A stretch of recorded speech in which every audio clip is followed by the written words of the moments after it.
Stop right now. Check your bank account. Oh wait, you make more money than your parents ever did. So why does it feel like you're drowning? Here's the truth they don't want you to know. The middle class is not a status. It's a trap, a beautifully designed prison where you're too rich to get help but too poor to escape. In 1995, the average home cost 3 times the median salary. Today, it's 8 times. Your salary went up 50%. Housing went up 300%. Do the math. But this isn't about inflation.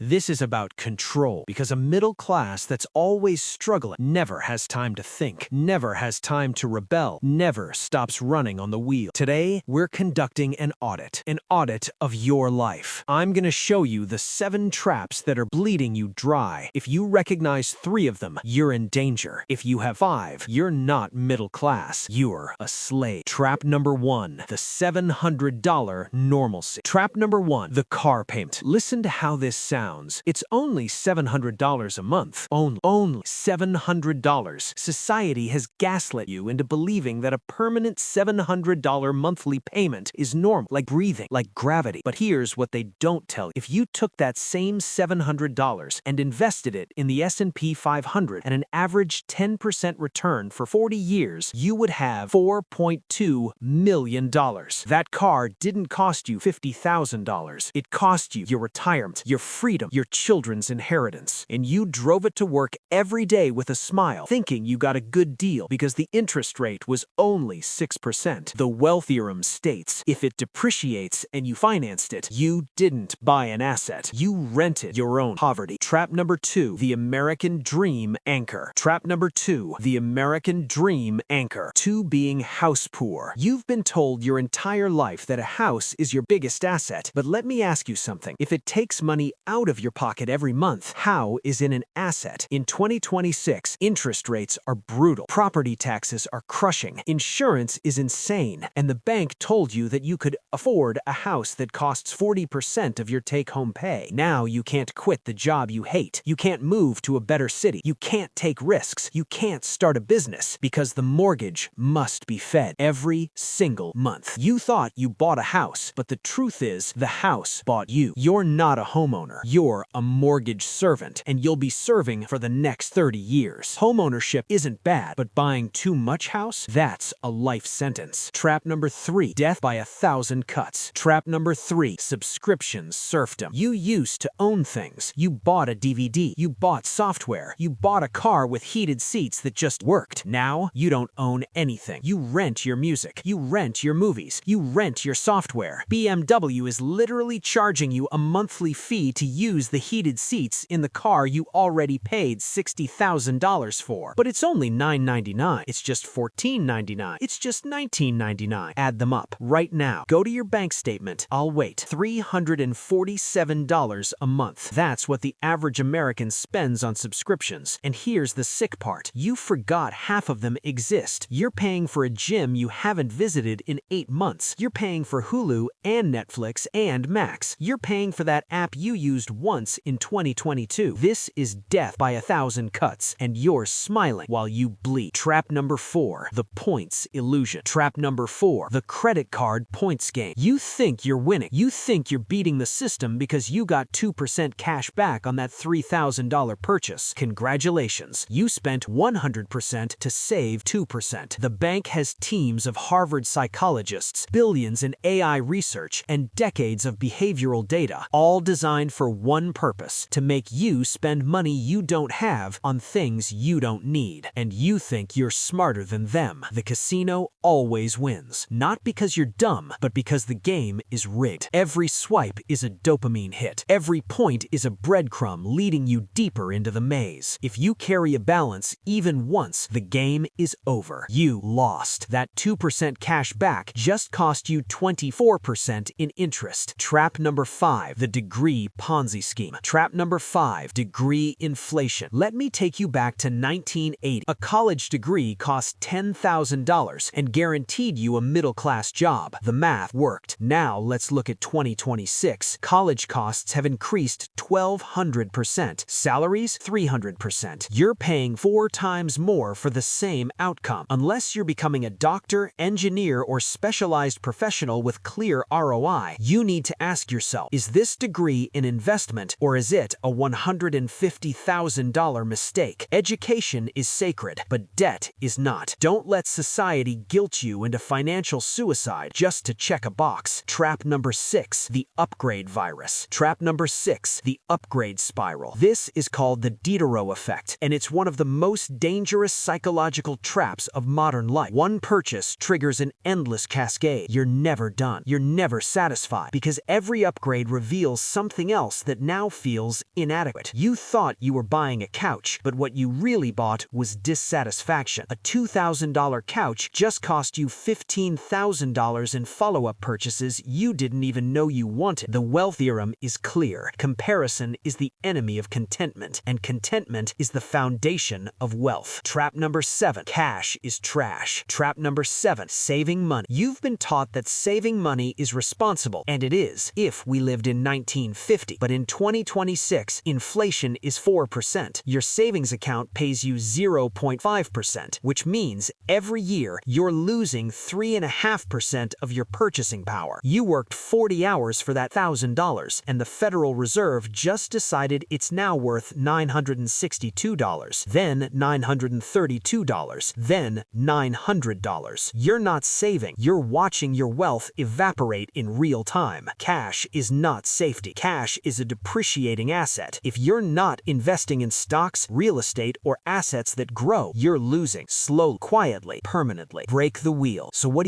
do? How do you escape? You stop playing their game. You reject the new car. You drive the 2015 Honda until the wheels fall off. You cancel the subscriptions you forgot existed. You buy the small house, not the impressive one. You treat your degree like an investment, not a religion. And you use the gap, the space between what you earn and what you spend, to buy assets. Real assets. Things that pay you, because the only way to stop being middle class is to stop thinking like middle class. How many of these traps are you stuck in right now? 1, 3, all 7? Confess in the comments. And subscribe, because next week I'm showing you exactly how to build your first income-producing asset, even if you're starting with nothing. The game is rigged. Stop playing it.